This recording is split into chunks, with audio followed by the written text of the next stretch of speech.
नमस्कार। उनके खत और आप की 169वीं कड़ी में आप सभी का हार्दिक अभिवादन, अभिनंदन, स्वागत और आभार। आज जो खत मैं पढ़ रहा हूँ उसका शीर्षक है सती और शिष्य। आप सभी से एक दरख्वास्त है, रिक्वेस्ट है, इसको बहुत ध्यान से और 2-3 बार सुनिएगा, तब ये चीज़ क्लियर होगी। लीजिए खत सुनिए। जिला सीतापुर के एक गांव में एक सती का हाल ही में वाकया हुआ। कुल वाकयात मुझे सुनाए गए। ये मसला ऐसा है जो अभी तक हल नहीं हुआ। अगर अपने आप का इससे आप मुकाबला करें तो मैं समझता हूँ कि मैंने जाने ईश्वर से प्रेम किया या नहीं। ऐसा वाकया देखने को कहाँ मिले। उस वक्त अगर मैं मौजूद होता तो ऑब्जर्वेशन करने पर मुमकिन है कि बहुत सी बातें मालूम हो जाती। ऐसी स्त्रियों का ख्याल है कि वो अपने शौहर का साथ नहीं छोड़ती। दोनों का संबंध आगे जरूर मिलता होगा। अगर सती होना इसीलिए है कि साथ न छूटे तो काबिल गुरु के ऐसे शिष्य जरूर मिलेंगे जो जिस्म छोड़ने पर अपने गुरु के करीब पहुंच जाते हैं। यदि ऐसा कोई शिष्य है तो क्या ख्याल कर लिया जावे कि वो सती के दर्जे पर है? ये आप तय करें।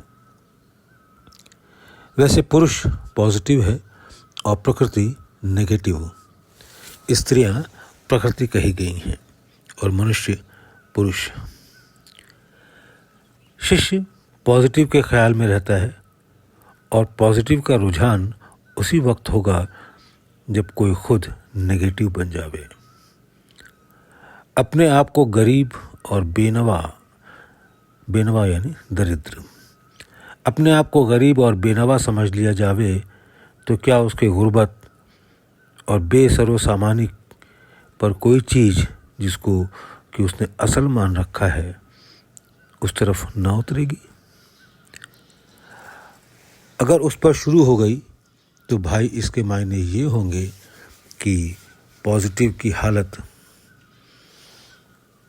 नेगेटिव में आकर उसको अपना सा बना रही है। अब आप ये कहेंगे कि इस लिहाज से स्त्री मर्द बन रही है, मगर भाई रूहानियत में मर्द उसको कहते हैं जो मर्दियत से खाली है। अब जब हमने उसको दिल दे दिया जो कि मर्दियत से खाली है तो वैसे ही हम भी बन रहे। अब जो मर्दियत से खाली है उसको आप कहेंगे कि वो स्त्री है,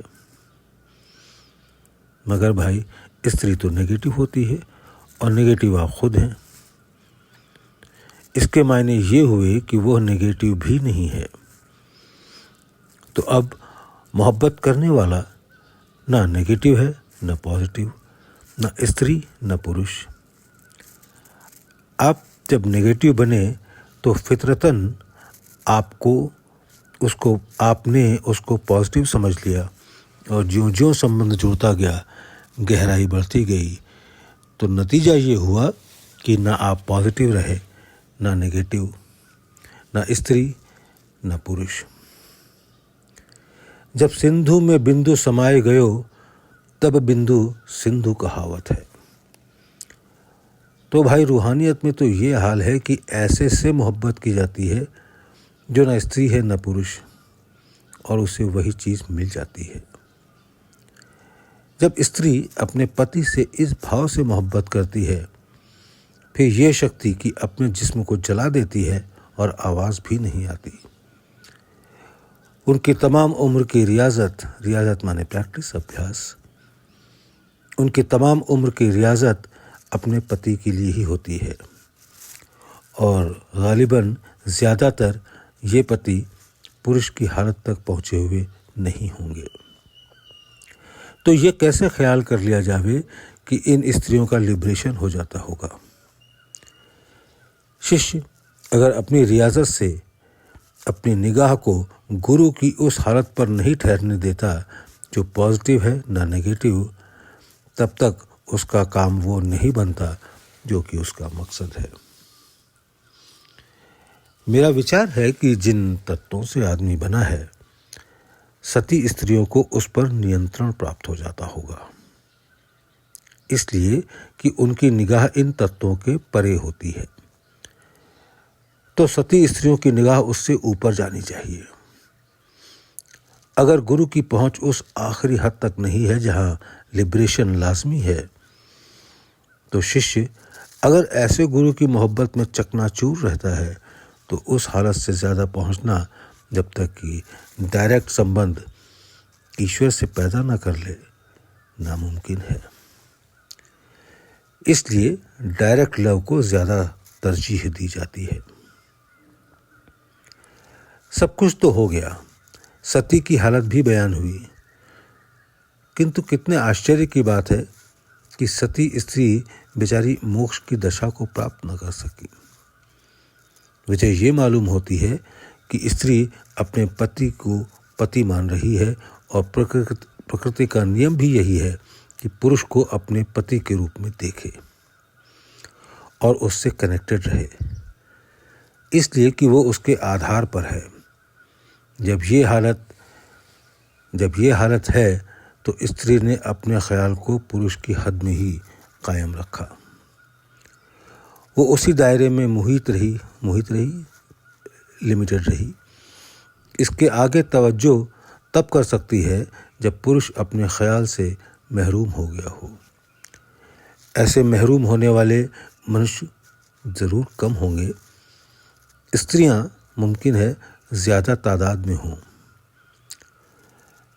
जब इंसान अपने आप को स्वयं नेगेटिव नहीं बना पाता तो दूसरे से जो उससे वाबस्ता हों यानी रिलेटेड हों, संबंधित हों, जुड़े हुए हों, जो उससे वाबस्ता हों, क्या उम्मीद की जाए कि वो अपने आप को उसके मुकाबले में नेगेटिव बना सकेगा। मैं समझता हूँ कि इस लिहाज से गलती आदमियों की है जिसके कारण सती स्त्रियां पैदा नहीं होती। आप हंसेंगे कि वाह, हम अपने आप को नेगेटिव क्यों बनाएं, पुरुष से स्त्री क्यों बने, गेहूं से आटा क्यों बने और कुचलने की तकलीफ क्यों बर्दाश्त करें। दोस्तों, इससे आगे का खत अगले अंक में। बहुत बहुत धन्यवाद। आप सभी को दिन की शुभकामनाएं।